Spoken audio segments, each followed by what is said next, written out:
So why can filtered 222 nanometer far UVC be used in occupied spaces, Jeannine? The basis for that is really all about the ACGIH guidelines and making sure that we are designing the spaces appropriately to stay within those threshold limit values. And so the method of design and the technology are very much coupled together. But with the 222 nanometers and staying within a design where we are limiting the exposure at basically any location in the room that has that highest level of exposure to be within that 22 millijoules per centimeter squared, we are protecting the occupants. We don't have those harmful wavelengths that are going to penetrate to the living skin cells or to the cornea.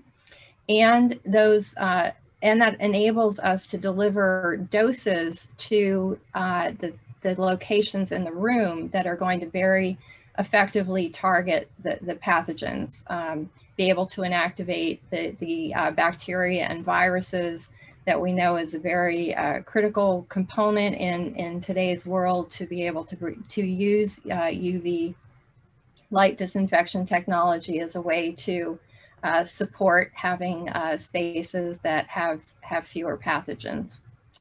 The software tools want to look at, in this occupied space, evaluate the radiometric quantities and the dosing based on the operating characteristics of the overall system. Again, it's all about making sure that we're delivering a dose that's within those ACGIH guidelines. And the result is that people can have their shared experiences and have a sense of safety, both with respect to the UVC and reduced number of pathogens. At the same time that the 222 nanometers is doing its job of inactivating pathogens and both bacteria and viruses, including SARS-CoV-2. Multiple studies have shown that filtered far UVC is safe for both skin and eye.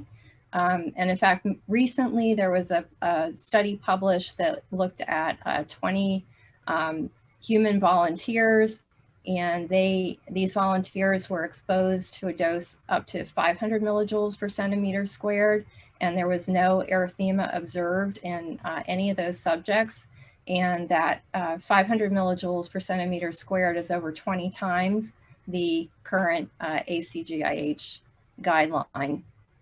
And I'd like to kind of close out this question by noting that in consideration of the body of research that has been recently occurring with respect to looking at UV safety, that the ACGIH has recently published a notice of intent to change and reevaluating the threshold limit values looking into the future. Specifically, this notice of intent to change is currently published and out for public review, and is looking at significantly higher levels of exposure than the current 22 millijoules per centimeter squared for 222 nanometers filtered far UVC.